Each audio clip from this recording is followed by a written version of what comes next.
I've spent 6 months living in Buenos Aires as a foreigner from Canada. And I think at this point, I've gotten a pretty good idea of some of my top travel tips for people who want to visit Buenos Aires in 2024. So in this video, I want to go through some things that I wish I had known at the beginning, so hopefully that new travelers coming to the city can enjoy it just as much as I have. So without further ado, let's get into the video.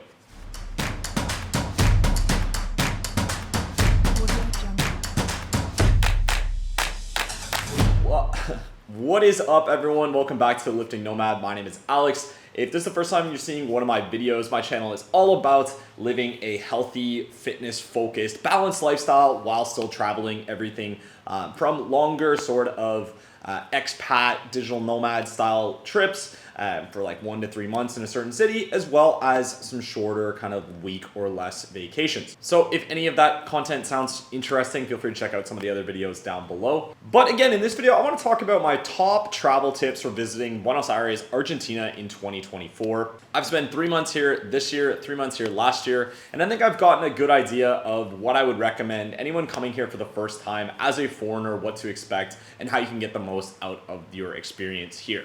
So number one, obviously one of the things that everyone asks about in any Latin America country is the safety.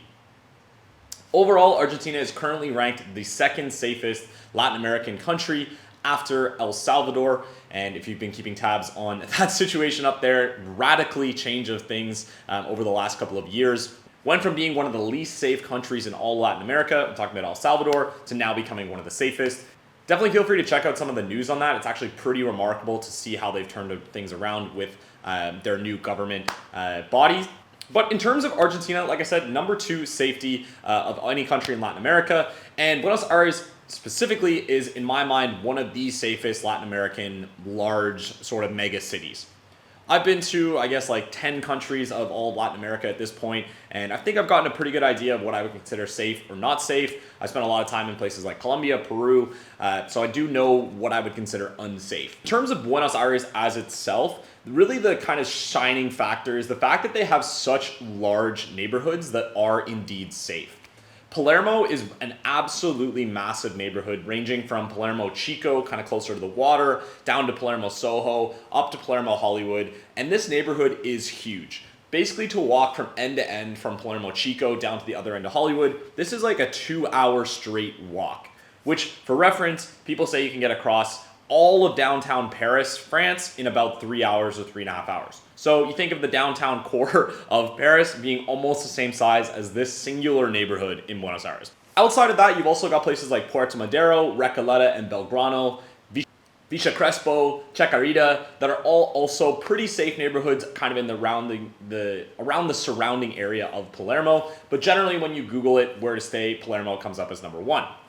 Couple of things just out the hop to talk about the overall safety here. I would still say don't walk around with your phone at night, even in the most safe neighborhoods, especially if you're going into things like La Boca or San Telmo area. It is a lot more common to have things like petty crime, like pickpocketing. Like, I have stories of people walking outside of nightclubs, like friends who had their phones completely stolen out of their hands just by like motos driving by and grabbing it right out of their hands on the street. In addition to that, one of the most common scams you'll see here is, unfortunately, they exploit children to sell stuff for them. And a lot of times when you're sitting on a patio, you'll see like kids come up trying to sell socks or knickknacks or stuff like that. And a lot of times what they're actually trying to do is steal iPhones or any kind of phone that's sitting on a patio table, as you're gonna have your guard down a lot less, assuming it's a child versus an adult. And it is really, really unfortunate. A lot of places do say don't support child exploitation, so don't give them any money, don't buy anything, because it encourages the parents or whoever's running this to like keep using them. It is obviously an awful, awful thing.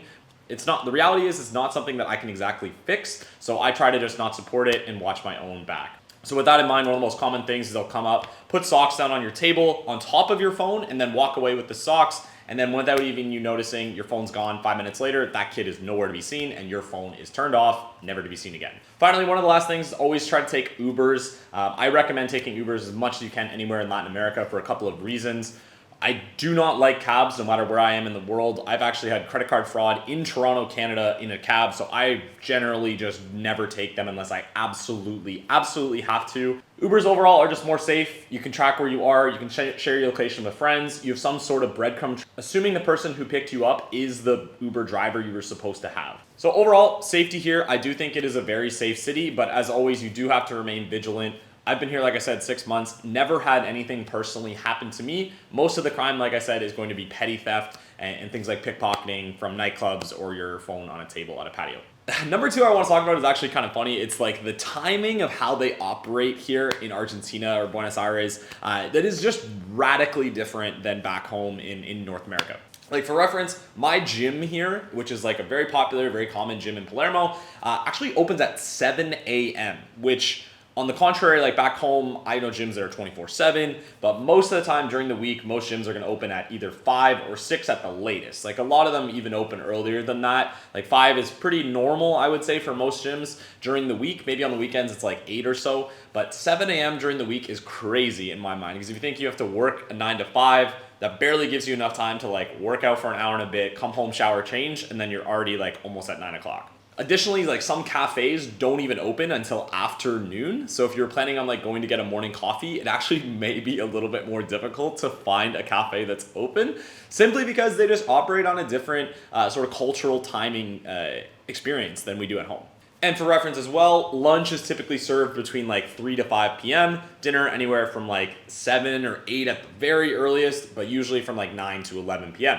So when you go to make a reservation on the websites, a lot of restaurants actually are open from like, let's say 1 to 3 or 1 to 4. Then they close until about 7 or 7:30 to open up again for dinner service. So it's super common. This is really popular in Europe as well. I've only ever seen this style of restaurant hours here in Argentina versus anywhere else in Latin America. Additionally, just kind of walking around, it feels like people move a little bit slower. There's a lot less of the hustle and bustle and kind of individualistic routines you see in like places like New York or Chicago or Boston or Toronto, like where people are always in a hurry to get where they're going and they don't really give a shit who they, who they run over to get there. Here, it just seems like people move a little bit slower, so keep that in mind when you are walking around. You're likely not going to be able to speed walk too quickly. All right, third thing here I want to talk about is the transportation in Buenos Aires. The subway and buses, while they do have some issues with being consistently available and operational, they are extremely cheap and very quick. And by cheap, I mean like 10 cents a ride. It was like even less than that last year. I want to say like 8 cents or 5 cents. Now I think this year it's gone up to about 30 cents per ride, which is still really cheap. And they can get you across the city very quickly. For reference, I was out at Puerto Madero, and then I went down near the obelisk, kind of in like centro area of Buenos Aires, and I wanted to get back to Palermo, but at that time it was going to take an Uber about 45 minutes. We just hopped on the subway, and I made it from that part of town all the way back to Palermo in like 10 minutes flat. Jumped out of the subway, and then I was in Palermo. If you are looking to take an Uber, there's another app called Cabify, which is really popular here as well. It's kind of popular in different cities around Latin America too. But last year specifically, it was really difficult to get Ubers. Almost everyone was operating with Cabify. Now it's not so obvious and Uber will do the trick. But if you are still having trouble getting Ubers consistently, it might be worth downloading Cabify to try and save yourself some time. Additionally, if you are walking, keep in mind pedestrians do not have the right of way the same they will at home. Cars will not yield for you. They will not stop for you most of the time. So if you try to walk out in front of a car, like they are going to keep going. So just be careful of that if you are crossing the street. Especially, it's really common for people to jaywalk here. But if you are doing that, just make sure there are no cars coming because they are not going to yield for you. You do not have the right of way. When you do land at the airport, super easy to grab an Uber just outside of the terminal and then take that down to wherever you're staying, whether that's Recoleta, or Puerto Madero, or Palermo. They're really common, relatively inexpensive. You should expect to pay somewhere around 10 to 15 USD depending on where you're staying from the airport. Super common, super safe. I've done it a few times and all my friends have done it as well. No issues at all. I already mentioned the motorcycles, but I thought it's worth mentioning again, especially if you see two people riding on a motorcycle. What unfortunately will happen is often if there is someone who's going to rob you off a motorcycle, it's likely going to be one where it's two people because the person at the back is the one who's going to grab it out of your hands. So just keep in mind if you are walking around at night, try to stay on the sidewalks off the street if you have your phone out. It does not happen like super commonly, but it does happen here enough to be worth mentioning. And finally, a lot of these streets have proper bike lanes. So if you're not paying attention to bikes coming at you, you can get hit pretty easily. So make sure you're checking both ways when you're crossing for cars and as well for bicycles. All right, let's talk about eating out or restaurants in general. Steak is super, super common. This is Argentina.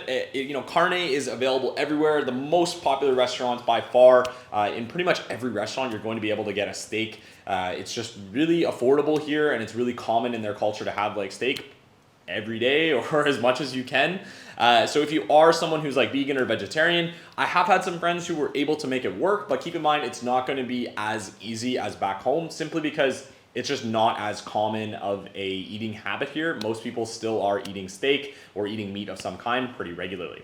As well, if you are going to eat out, splitting bills is definitely not as easy at home. It's essentially unheard of to be itemizing your receipt. So like, when you're at home, for instance, you and your friend are getting out, you each get your entrees, you each get separate drinks, and they're ordering it in by seat number. That way, when you go to cash out, you can just say, yeah, I'm gonna pay for mine, whether you're leaving at the same time or not, and that person will bring over your bill. Very, very different here for the most part. One of the things you can do usually is just split the bill between like 1, 2, or 3 or 4 cards, usually fairly easily, but it's gonna be like an even split. So if you have someone who's like balling out and getting like expensive drinks and expensive meals, and then you're trying to split it evenly, it might not be too fair, so just keep that in mind.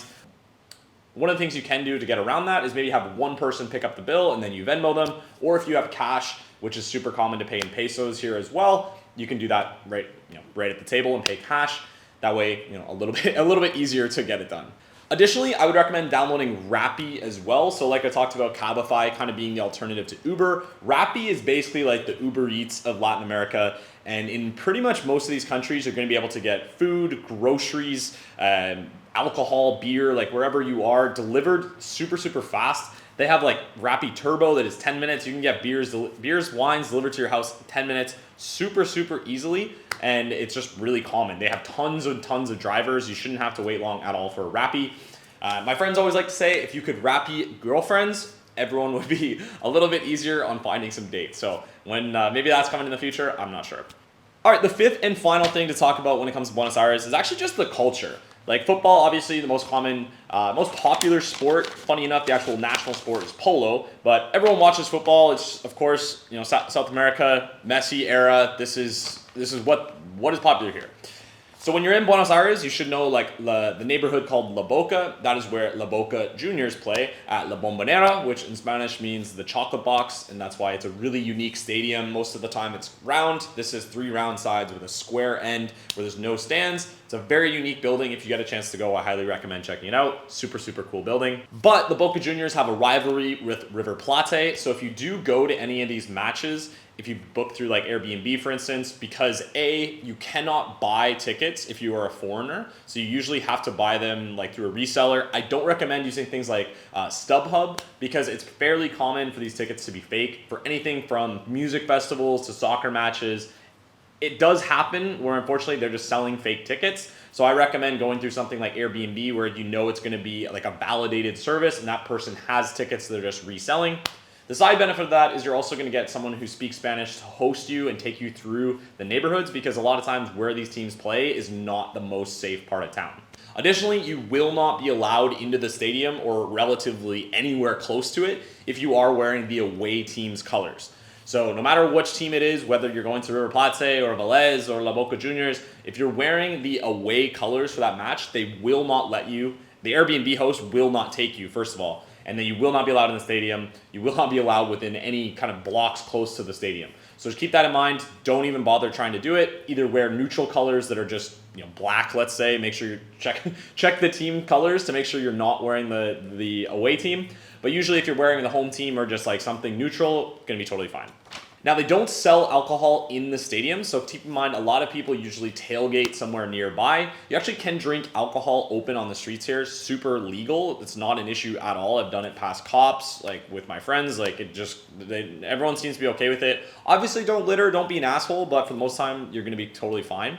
So what a lot of people do is outside of the stadium, there'll be people selling beers on the street and you can booze and get a little bit of a buzz on because they do not sell anything in the stadiums. Okay, outside of that, you've had your match. If you've got a little bit of a buzz on, you've had some good times in Argentina. A little bit more about the culture. Wine and steak for dinner is very popular and very common every single day. So you don't feel bad if you start eating steak and having a glass of wine for dinner every single day. It's super normalized.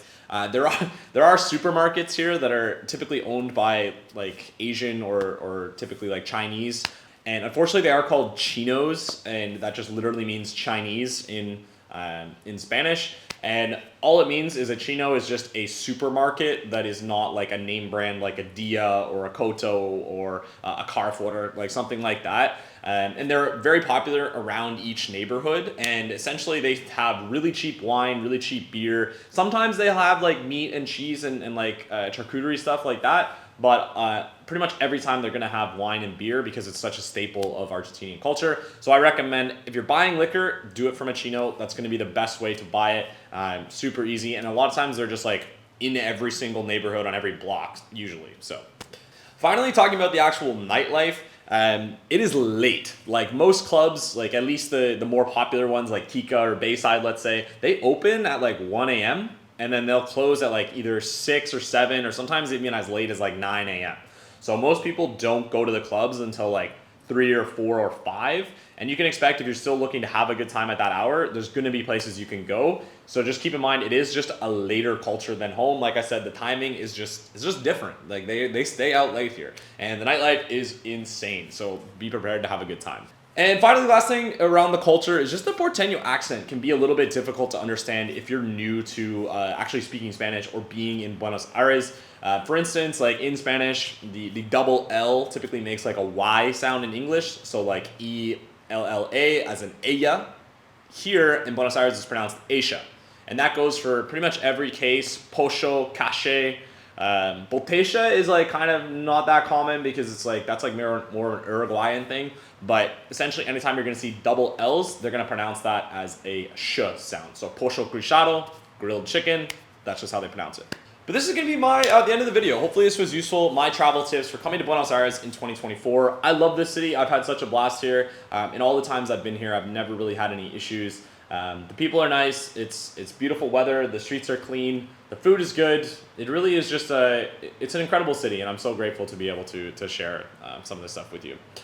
So if this video was useful, feel free to leave a like or comment section below. Always helps the algorithm. As always, my name's Alex. Welcome back to Lifting Nomad. We'll see you in the next one. Peace.